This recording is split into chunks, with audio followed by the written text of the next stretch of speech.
कि बाकमाल लोग, लाजवाब सर्वर्स, यानी पाकिस्तान इंटरनेशनल एयरलाइंस ਇਹਦੀ ਗੱਲ ਕਰ ਰਹੀ। एक बारी फिर PIA खबरों की जीनत बन गई है।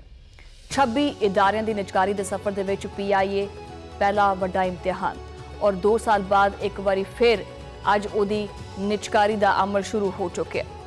निजकारी का पहला मरहला मुकम्मल हो गया।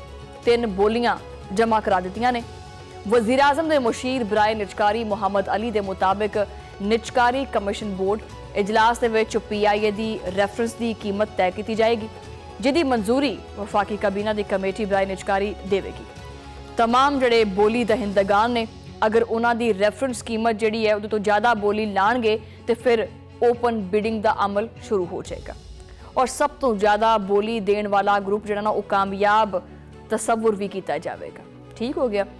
हुण सब तो ज़्यादा जिहड़ी कीमत देखते हैं किहड़ा बंदा लांदा है, किनू मौका मिलता है इस चीज़ का, और फिर कामयाब बोली दहिंदे का ऐलान भी किया जाएगा।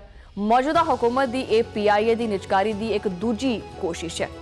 पिछली कोशिश नाकाम हो गई सी, और जो सिर्फ एक कंपनी ने 10 अरब रुपये की बोली दी, जबकि हुकूमत की मुकर्रर करदा कम अज़ कम जी कीमत है वो 85 अरब रुपया सी।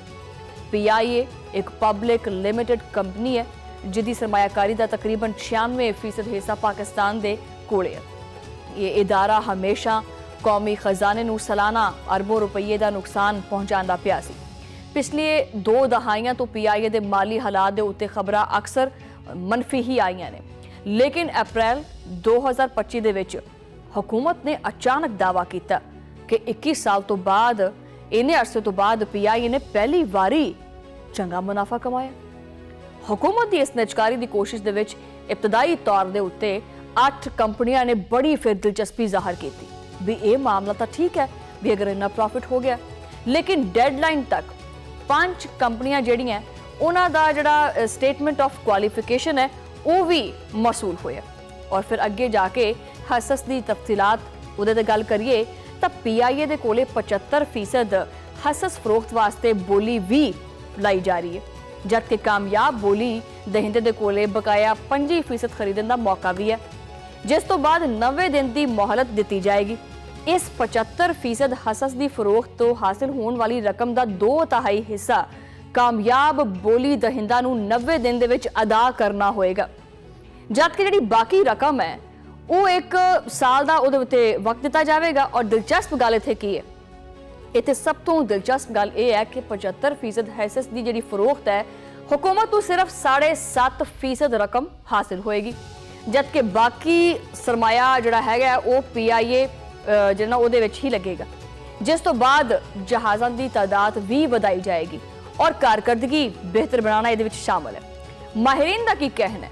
माहिरीन का कहना है कि इस निजकारी तो हुकूमत को हर साल अरबों रुपया के नुकसान पहुँच रहे हैं, और जिहड़ा ये नुकसान पहुँच रहा सी इस तो हुण निजात मिल जाएगी, जो कि PIA नूं चलाउण वास्ते खजाने तो अदा करती रही है।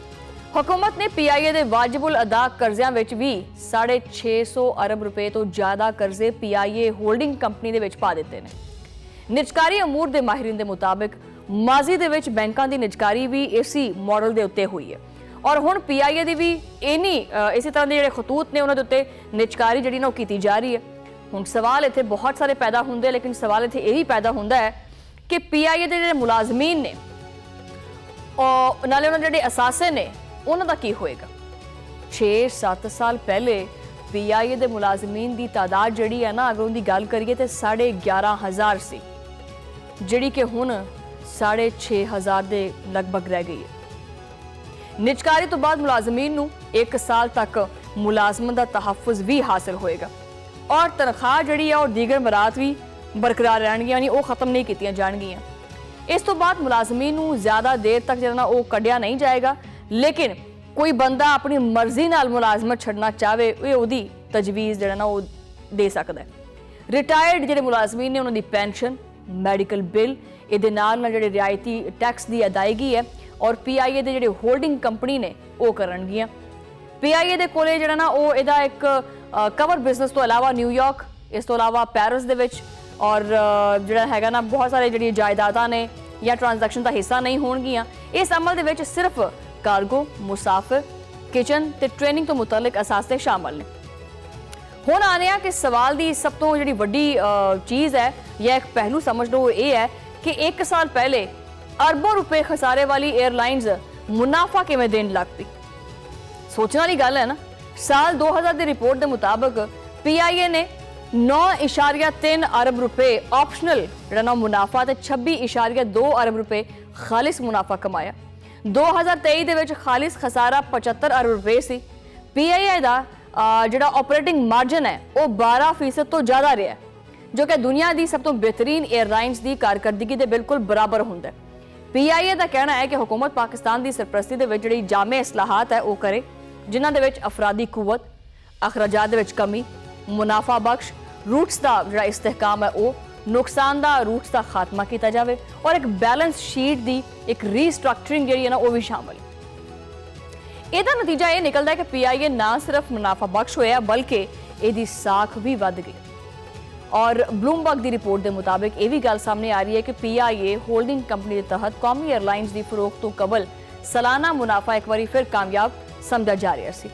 ਲੇਕਿਨ ਇਹ ਸਿਰਫ ਇੱਕ ਵਜ੍ਹਾ ਤੋਂ ਮੁਮਕਿਨ ਹੋਇਆ ਕਿ ਇਦਾਰੇ ਦੇ ਜ਼ਿੰਮੇਦਾਰ ਕਰਜ਼ਿਆਂ ਦੀ ਤਾਦਾਦ ਜਿਹੜੀ ਹੈ ਨਾ ਉਹਦੀ ਮਿਕਦਾਰ ਹੁਕੂਮਤ ਨੇ ਆਪਦੇ ਖਾਤਿਆਂ ਵਿੱਚ ਮੁੰਤਕਿਲ ਕਰਤੀ।